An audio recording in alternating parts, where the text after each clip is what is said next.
Big good win here, and eventually we will like, subscribe, share, help promote, and rank up my channel, all that good stuff. So, Stargirl episode 10 is what we're reviewing. Brainwave Jr. And the logline on this one is, as Henry Jones discovers his newfound skills, uncovered secrets from his family past force him to make a difficult decision. Meanwhile, Courtney, Yolanda, Beth, and Rick's latest plan brings them face to face with a member of the ISA. Finally, tensions between Pat and Barbara force her to revisit her own past. Now, normally I break this down into 3 sections. I give you the best up front because you got to hook your audience, and then I'll go into a bias section, my own personal individual bias of the episode that may not affect your viewership of it, and then I'll get into the worst stuff. I'll save the worst stuff for last. But this episode, I gotta say, this episode is absolutely amazing. Stargirl Season 1 is proving to be quite the explosive treasure that Season 2 may not live up to the standards of, because, as we know, it's being transferred over to CW pretty much, and they could run interference on production development, the plot, the budget could be a lot lower. But as it stands right now, Stargirl Episode 10, Brainwave Jr. is an absolute must-see.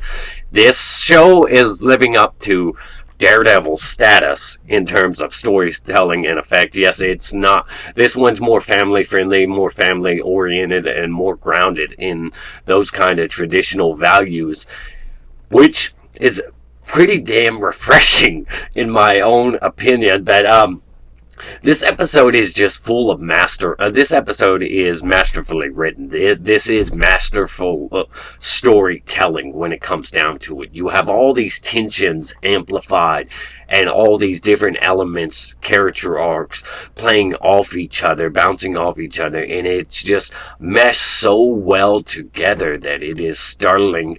And the action in here is very stunning. It's very awesome, very well choreographed, very, very well played. I mean, this episode does so much, though, when it comes to the tensions between all the characters. It is just absolutely amazing that they have all these elements working in conjunction with each other. It's just really, really mind-blowing, honestly. I thought this episode was pretty much perfect. I'm very critical of a lot of things, and I thought this episode was just absolutely amazing. So, spoiler warning, this episode does have Courtney's mom discovering her and Pat's secret double life that they lead as superheroes. And the way it happens, the way that you've got Pat trying to explain, but Courtney interfering, because she's always got to do that, and then you have Courtney trying to defend Pat. At first, she didn't even like Pat, and now here we are, and the mother thinks that Pat's to blame for all this, that he's filling this young girl's head with all this, but it's Courtney filling her own head with all this stuff, like Starman was her father, and all this and that, which she doubles down on in this episode again and again, and she even draws her own conclusion that Brainwave Jr. must be her cousin.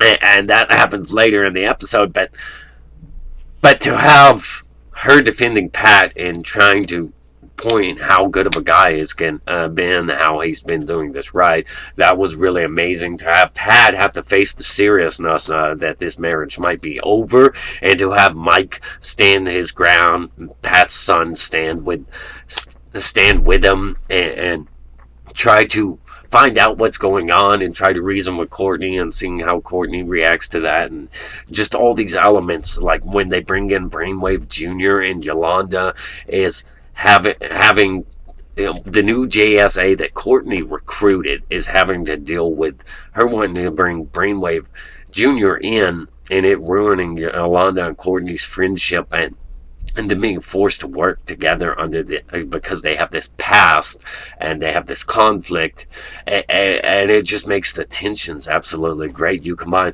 that tension there with the tension going on between Courtney and Barbara, the tension going on between Matt and Barbara, the tension going on between Jordan and Brainwave, the tension going on between Brainwave Jr., his father, and Jordan.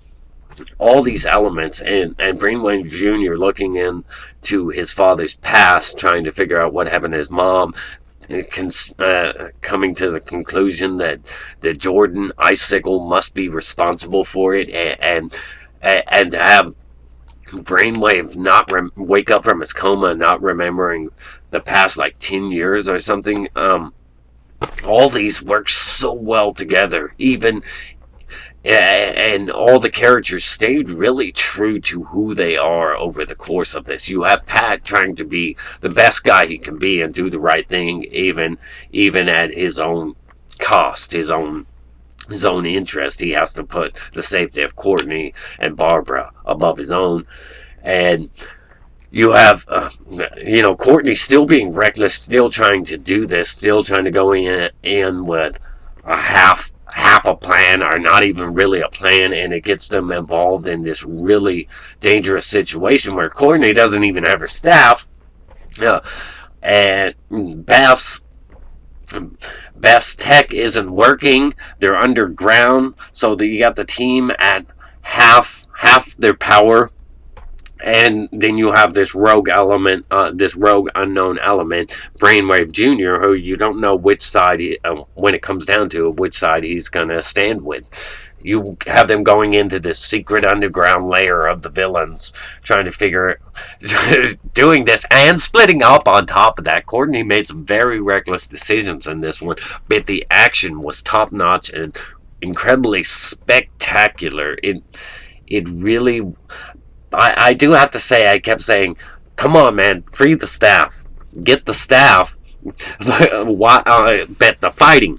Stargirl, now, I guess one element I could say is that maybe it's a little far-fetched how well Courtney fought without her staff. But she is into gymnastics and all that.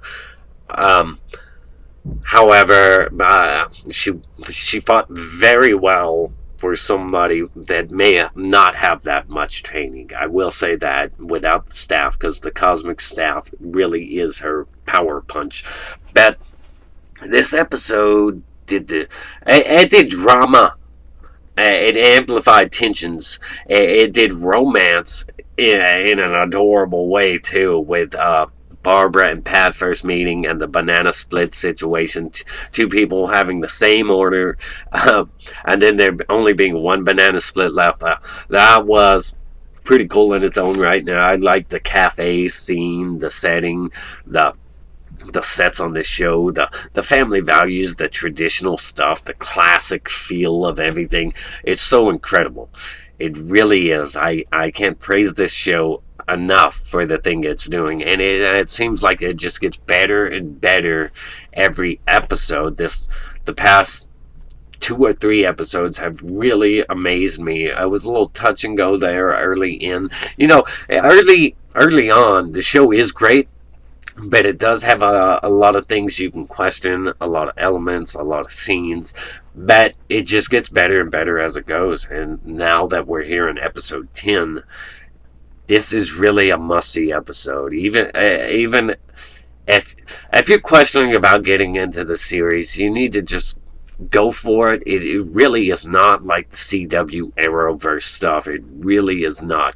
I highly recommend giving this show a real chance, because in this episode you have everything so well done. It is masterful storytelling.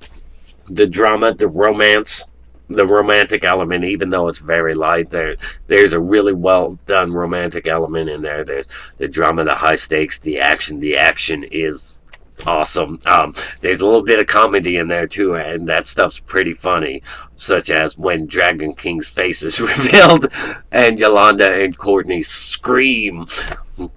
But Sydney too, going off in the background because she's locked in a cage, and there's just so many elements in this episode that work so well together, and I believe this episode is a solid 10 out of 10. I rarely ever give anything that rating, but it is a solid 10 out of 10 for me. And I'm very curious to see where next week goes. We're really approaching the end of the season. That this episode, it had a high stakes emotions, high stakes tension, the action, the drama, and there is a sadness, a sad element to this episode. And these villains are really some hardcore villains, man. This solid 10 out of 10. I want to hear comments and opinions down below. Your thoughts on this particular episode. Your thoughts on where we might be headed. Really, man, I am really enjoying this show. I am nervous about season 2 because them moving from DC Universe to CW. I hope it doesn't negatively impact the show, because the show is stunning, and it is up there with entertainment and quality like Daredevil.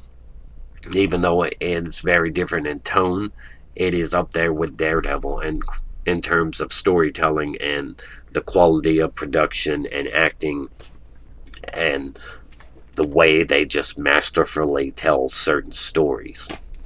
Anyways, that's the video there. Faye Goodwin. Eventually we will like, subscribe, share. I'll have another video coming up at 2. It won't be a review. It'll be my usual type stuff. But on this channel, I do 3 videos a day, and I'm trying to get a schedule hammered out where I'm doing one at like 9, 11, and 2. And then I have my secondary channel where it's just going to be for reviews. And I'm trying to figure all that stuff out. But like, subscribe, share. If you like Stargirl and you want to hear somebody review it, that's one of the shows I review. There's not a lot of shows to review under current circumstances and all that. But I will be doing The Boys and Umbrella Academy. Faye Goodwin here. Eventually we will. Stay awesome. Rock on. And